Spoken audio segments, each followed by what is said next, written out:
بسم اللہ الرحمن الرحیم۔ بلاغہ سادسہ۔ ہم لوگ امر کی بحث پڑھتے ہیں۔ امر کسے کہتے ہیں اس کے بارے میں کچھ جان لیے ہیں، پہلے اس کی تمہید اور امر کا حقیقی معنی جان لیے ہیں۔ اب یہ سیکھنا ہے کہ امر جب اپنے حقیقی معنی سے نکل جاتا ہے تو کن کن معنی میں جا سکتا ہے، اس کی کیا مثال ہے، اور کیسے ہم سمجھیں گے کہ امر اپنے دوسرے معنی میں چلا گیا ہے۔ امر کی تعریف تو آپ جانتے ہیں، طلب الفعل علی وجہ الاستعلاء، فعل کو استعلاء کی بنیاد پر طلب کرنا، یعنی کسی کام کو کرنے کے لیے کہنا اور کہنے والا بڑا ہو اور جس کو کہا جا رہا ہو وہ چھوٹا۔ امر کے 4 صیغے استعمال کیے جاتے ہیں۔ فعل امر ہے، اور مضارع جو لام امر سے ملا ہوا ہو اسم فعل امر ہے، اور وہ مصدر ہے جو امر کی نیابت کرتا ہے۔ یہ 4 صیغے امر کے استعمال کیے جاتے ہیں۔ 4 بناوٹ ہے۔ صیغہ سے مراد یہاں بناوٹ، ساخت۔ اور امر اپنے حقیقی معنی میں دلالت کر رہا ہے، اس کی بہت ساری مثالیں ہیں۔ جسے دیکھو، حضرت علی نے جو عبداللہ بن عباس کے پاس ایک حکم دیا تھا، ان کو حکم دیا تھا، ایک خط بھیجا تھا، اما بعد فاقم للناس الحج وذکرهم بایام اللہ واجلس لهم العصرین فافتی المستفتی وعلم الجاہل وذاکر العالم۔ اس میں بہت سارے امر آپ دیکھ رہے ہوں گے۔ حضرت علی خلیفہ ہیں، عبداللہ بن عباس وہاں کے عامل ہیں، تو مکہ کے عامل ہیں، ان کو ایک بڑا ایک چھوٹے کو کوئی کام کرنے کے لیے کہہ رہا ہے۔ یہ اعلیٰ وجہ الاستعلاء ہے۔ یہاں فعل امر کی مثال ہے یہ وَلْيُوفُوا نُذُورَهُمْ، یہ بھی امر کی مثال ہے، لیکن مضارع جو لام امر سے ملا ہوا ہوتا ہے اس کی مثال ہے۔ وَلْيُوفُوا نُذُورَهُمْ وَلْيَطَّوَّفُوا بِالْبَيْتِ الْعَتِيقِ، اور ایک عَلَيْكُمْ أَنفُسَكُمْ وَلَا يَضُرُّكُمْ مَنْ ضَلَّ إِذَا اهْتَدَيْتُمْ، اور ایک وَبِالْوَالِدَيْنِ إِحْسَانًا، والدین کے ساتھ احسان کرو۔ تو کہیں مصدر ہے جو امر کی نیابت کر رہا ہے، کہیں اسم فعل امر ہے، کہیں مضارع مقرون بلام الامر ہے، اور کہیں فعل امر ہے اپنے اصلی بناوٹ میں۔ تو یہ سب صیغے ہیں امر کے، اور ان میں آپ تمام مثالوں میں آپ دیکھ رہے ہیں کہ بڑا چھوٹے کو کوئی کام کرنے کے لیے کہہ رہا ہے۔ تو امر کے حقیقی مثال میں کی تعریف میں یہ سب مثالیں فٹ آ رہی ہیں۔ امر کی حقیقی تعریف کیا ہے؟ امر کی تعریف طلب الفعل علی وجہ الاستعلاء، استعلاء کی بنیاد پر، یعنی من هو اعلی للادنی، اعلی ادنا کے لیے کوئی کام کہے۔ لیکن ہر امر اپنے اصلی معنی میں نہیں ہوتا ہے، بلکہ سیاق و سباق سے اس چیز کو جان لیا جاتا ہے، وہ دوسرے معنی میں چلا جاتا ہے۔ ایسے سرسری طور سے بتا دیتا ہوں کہ امر اپنے اصلی معنی سے نکلے گا تو کن کن معنی میں جا سکتا ہے، جس کو کلام کے سیاق سے سمجھا جائے گا۔ جیسے ارشاد ہے، دعا ہے، التماس ہے، تمنی ہے، تخیر ہے، تسویہ ہے، تعجیز ہے، تہدید ہے، اور اباحہ ہے۔ اسے بہت جلدی یہ الفاظ میں نے کہہ دیے ہیں، لیکن اب ان کو ایک ایک کر کے سمجھنے کی ضرورت ہے۔ امر اپنے اصلی معنی سے لے کر کے دوسرے معنی میں چلا جاتا ہے۔ جیسے ارشاد، نصیحت کرنے کے لیے۔ ابو طیب سیف الدولہ کی تاریخ میں کہہ رہا ہے کذا فلیسرم من طلب الاعادی، ایسے ہی اس شخص کو چلنا چاہیے جو دشمنوں کو طلب کرے، جو دشمنوں کو کا پیچھا کرے۔ جیسے سیف الدولہ دشمنوں کا پیچھا کرتا ہے، ویسے دشمنوں کا پیچھا کرنے والوں کو چلنا چاہیے۔ وہ مثل السراق فلیکن الطلاب، اور آپ کے رات میں چلنے کی طرح ہی تلاش کرنے والوں کو ہونا چاہیے۔ یہاں امر ہے، اور اس امر سے جیسے کہہ رہا ہے جیسے سیف الدولہ اپنے دشمنوں کا پیچھا کرتا ہے، اپنے دشمنوں کو تلاش کرتا ہے، ایسے ہی اور لوگوں کو ہونا چاہیے کہ وہ لوگ ایسے ہوں۔ امر کے لیے ہے، تو یہاں اور لوگوں کو نصیحت کر رہا ہے، ارشاد۔ یہاں یہ نہیں ہے کہ علی وجہ الاستعلاء کوئی کام کرنے کے لیے طلب کیا جا رہا ہے. اور دعا کے لیے بھی ہو سکتا ہے. بڑا اگر چھوٹے سے کہے اور امر کا صیغہ استعمال کرے تو دعا جیسے ازل حسد الحساد عنی بکبتہم، اور وہی ابو طیب متنبی سیف الدولہ کو مخاطب کر کے کہہ رہا ہے ازل حسد الحساد عنی، حاسدوں کے حسد کو آپ ختم، جو مجھ سے حسد کرنے والے لوگ ہیں ان کے حسد کو آپ ختم کر دیجئے، بکبتہم، ان کو ذلیل کر کے. فَأَنْتَ الَّذِي صَيَّرْتَهُمْ لِي حُسَّدًا، آپ ہی نے ان لوگوں کو میرا حاسد بنایا ہے. پہلے اس شعر کو سمجھ لیتے کیا مطلب ہے اس کا. شعر کا مطلب یہ ہے کہ ابو طیب متنبی سیف الدولہ کو مخاطب کر کے کہتا ہے کہ انہیں میرے حاسدوں کو ذلیل کر کے آپ حاسدوں کے حسد کو ختم کر دیجیے، کیونکہ میرا حاسد، ان لوگوں کو میرا حاسد آپ نے ہی بنایا. کیسے؟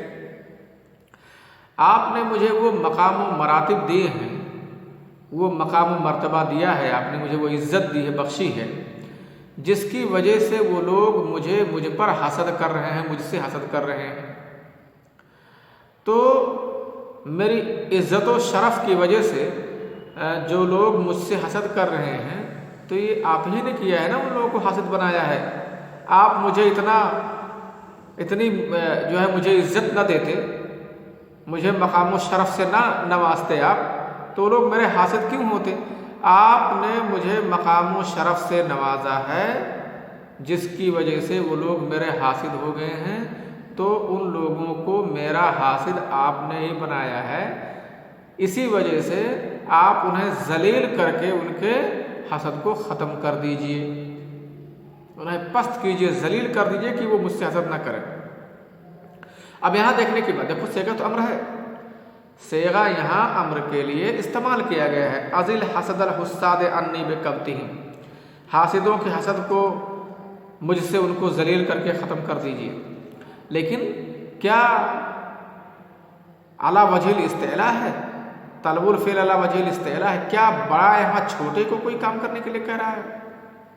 نہیں، بلکہ ہم دیکھ رہے ہیں تو یہاں بالکل اس کا الٹا معاملہ ہے. معاملہ اس کا بالکل الٹا ہے. یہاں چھوٹا بڑے کو کچھ کہہ رہا ہے، جو چھوٹا ہے وہ بڑے کو کچھ کہہ رہا ہے.